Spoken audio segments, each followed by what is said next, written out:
Hey, my name's James Nicholson and welcome to this channel. And in this video, I'm going to tell you and give you some ideas on how to grow a property portfolio with almost zero money or very, very little money. So do make sure you watch until the end because I've got tons of interesting ideas and strategies that you can use. Now, this property channel is designed for a few reasons. One is to take you on a journey where I'm going to be growing my property portfolio. I'm going to show you the ins and the outs, and you can already see videos on this channel of recent transactions that I've purchased. But more importantly, I'm going to take you on a journey where I'm going to build a property portfolio for my two daughters. One is Georgia, who's 21, and the second one is Amelie, who's my new baby, who is 1 year old. So do take that finger of power out. Do this right now. Smash that subscribe button and hit the bell notification and join us on this journey. See how we get on, see the highs, the lows, and everything in between. Now, property investing. Now, I assumed when I started out in property that you needed a big pot of money. Now, even after I'd invested in property, I really then assumed that you needed another pot of money, right? Because maybe you buy a buy-to-let property and you're making a few £100s, and then to get the next deal, you're thinking, well, I need £30,000 here to actually get that money out and to invest in the next deal. But I've learned that that's not actually true. And I've learned that from experience and spending thousands of hours just getting educated and learning all different strategies to grow a property portfolio. And that's what I've been doing myself. And I want to show you how to do the same thing too. Now, property is a great asset to own, but you don't always need to own those assets. In fact, just by controlling the asset, you can be very, very successful in property. And you'll get different types of strategies in property. You'll get fast pound, where you'll get big cash flow into your business or into your pocket. And you'll get slow burning money, which is things like capital appreciation. Now, where you can start if you don't have a big pot of money for relatively low cost, and I say zero, but you actually do need a little bit of money, is you could do a strategy called rent to rent. And rent to rent is where you will rent off a landlord. And so you'll agree a term and you'll try and get really, really nice property. And that's really the key here. And it might be in a desirable area where people go on holiday.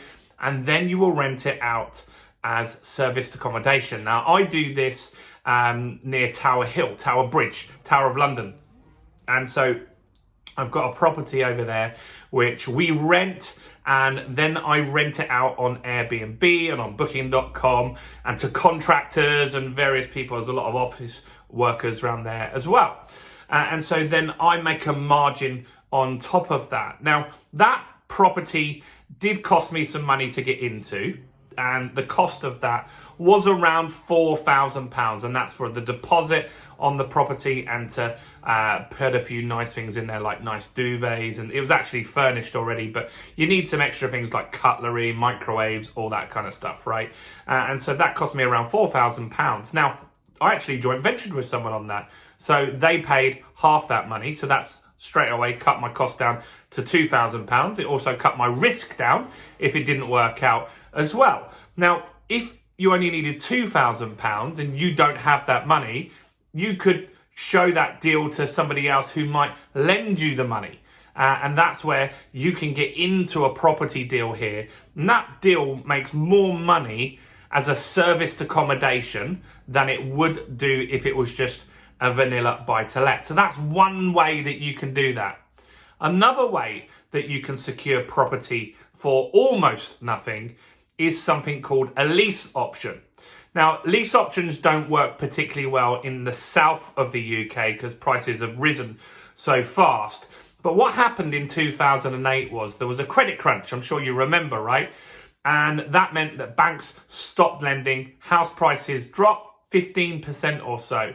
Now, where people got stuck is at the time you were able to borrow 100% of the value of the house. So let's just say you bought a property for £100,000. They would lend you £100,000, and you might have got that on what we call an interest-only mortgage, which means you're never paying it off, you're just paying the interest. That keeps your payments low, but it means that you still owe 100 grand. Now, if you bought that in 2008, now the market in 2008, 2009 dropped by 15%.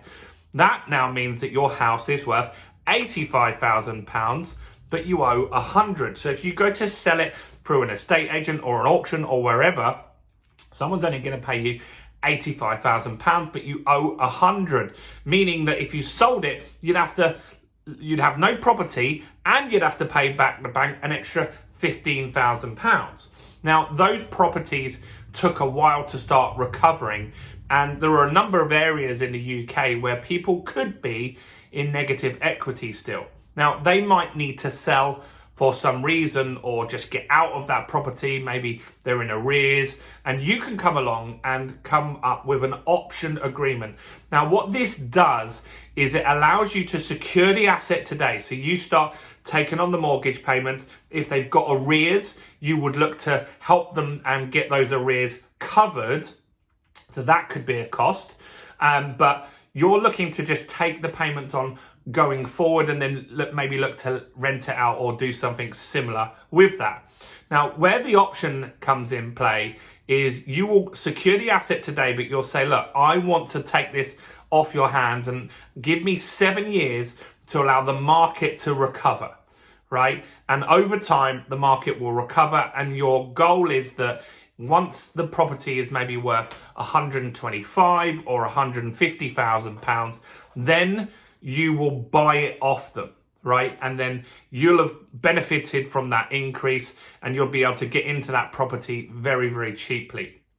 Now, this is an option.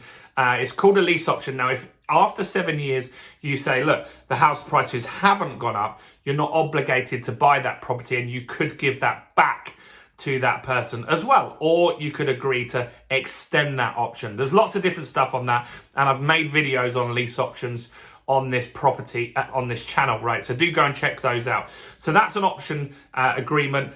You only need to pay £1 to make that legal. You have to make a transaction, but you would have solicitors costs on top of that as well. So it's very, very low value, and people would lend you that money to initially get into that deal. I'm sure of that. Now, another way that you can do this is with joint ventures. And so there could be people that would lend you money to get into the deal. I purchased a property 10 years ago, and I was quite overextended at the time. I just had a business that failed. I'm also a business coach and mentor as well. You can learn about that in my book, Expert Master, if you want to check that out. And so my business failed. I was 50 grand in debt. I was buying this new property. My credit rating had dropped. And so I needed to borrow some money from somebody to continue that purchase and get into that property. Now, my uncle was my knight in shining armor at that stage. He lent me the money that I needed for a deposit. We drew up a legal agreement because, look, the easiest people to fall out with are family, the easiest people to not pay back are family as well. And what happened was that I needed to pay him 10% on top of what he lent me, which I did when the property went up in value. I refinanced that, got that money out, and gave that back to him. So effectively, I did get into that property for nothing because somebody lent me the money. Now, I had to pay a fee for that, but the rise in the value of that property over those few years afterwards allowed me to do that for relatively nothing. And so there was a few legal costs and stuff like that, but it wasn't actually physical money out of my pocket. It was the property going up in value that helped me do that. Now, you could do that too, right? So you could maybe partner with friends or family or other investors, and they've got the money to help you get into the deal. Then you just pay them back when it goes up in value, or you add value to it as well. Now, another way that we've been doing this is we've just purchased Georgia's first property. So remember, she's my oldest daughter, right? But before we actually jump into this next one, look, if you've got some value so far from this, can you just do me a favor? Smash the like button over there. Go on, smash it right now. Make it turn blue. The reason for that is it helps me get more views on YouTube. The more views I get on YouTube, the more I'm motivated to make more content for you guys. So smash that quickly now. And any questions you got, comment below. I'll answer all the questions personally as well. So how you can kind of get a property for nothing is something that I'm doing at the moment. And so this does involve money, but you get your money back quite quickly. So you would have money out up front, which you could get from an investor, and then you could then look to take that out. So we just bought an auction for £60,000. We're doing a renovation, it will be less than £15,000. Fingers crossed, this renovation. House 4 doors up is selling for 100 grand. There's another one on the street now for 100 grand as well, which is really good for me.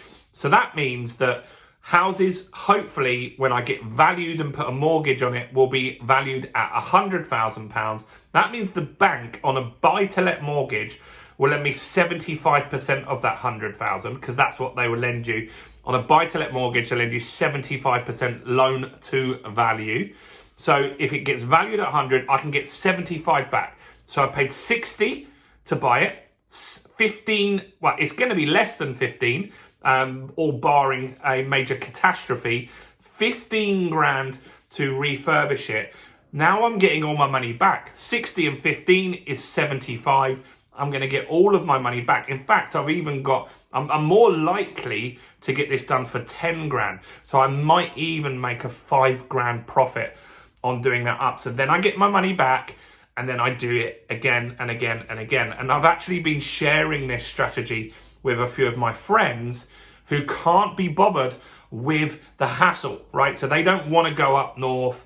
They're not willing to deal with builders and stuff like that. And so 2 of them, just this week, have said, I've got some money. I'd like to do something like that with you. So I'm going to explore options to do that as well. And then what we're looking to do is maybe do 2 or 3 of these in a month. We can fund that ourselves. We've just released some equity from other property deals, but JVing with people is a good option as well, if you can agree good terms and get a legal contract drawn up and stuff like that. So that's another way that you could effectively invest and get your money back. Now, one other way that's very, very good, which a lot of people overlook, is maybe the house that you live in right now is quite valuable, right? House prices have gone up considerably over the last few years. Or maybe you live with family and they've got property that's gone up in value. Now, you could refinance that property and release some equity, right? And so that's what I've been doing with my properties at the moment. I've got one that you guys might see. I've recently talked about a lease extension. And so I've got a property there. And if that goes well, I potentially will release £170,000 in equity. Now, if I'm buying houses in Doncaster for 60, I could buy 3 at a time, but I probably would buy 2 at a time to keep a contingency fund in there for any major works that needed to be done or I discovered at any point as my insurance, right? But that is a great way to really grow a portfolio, is to look at where you live right now and say, could I release some equity? Could I release some equity from that and allow myself to move to get some funds in the pot? Now, that's not investing for nothing. You are obviously going to have to pay that money back, but it's a great way to get a big lump of cash that you probably couldn't save up yourself, or it would take a long, long time if you were just in a job to do that. So that's hopefully got you thinking, guys. So those are some strategies that maybe you can't invest for exactly zero, but very low money down deals that you could do, and some different strategies. Now, with property, it's all about thinking out of the box. Some of those strategies need to be, what your goal is with those is to use those to build up a pot of cash. Now, some of those strategies are then to build up real wealth with equity. And like I'm doing with the buy, refurbish, refinance, rent model, which is the refurb, buying at auction, refurbing and getting your money back out. That's where you can build real wealth very, very fast. But maybe you're earlier on in your journey, and that's when you might want to look at renting out somewhere with the landlord's permission, and then renting it out as serviced accommodation. And again, I've got content on that here on the channel, so do go and check that stuff out. Now look, I'd love to know your property journey. Where are you at on your journey? Are you thinking about investing and exploring how it all works at the moment, or are you already investing? Do comment below. And look, I really want to start a conversation with you guys. The best place to do that is in my new Facebook group. We've just started this Facebook group a few weeks ago. It's getting going now. So do click on the link in the description. I've put a link to the Facebook group there. Come and join us. Ask me any questions you want. Come and find other investors. That's a great community to be in. And that's it from me. Do subscribe and hit the bell. Do like the video, comment below, join the Facebook group, and I'll see you guys very, very soon. Good luck with your investment journey. Bye for now.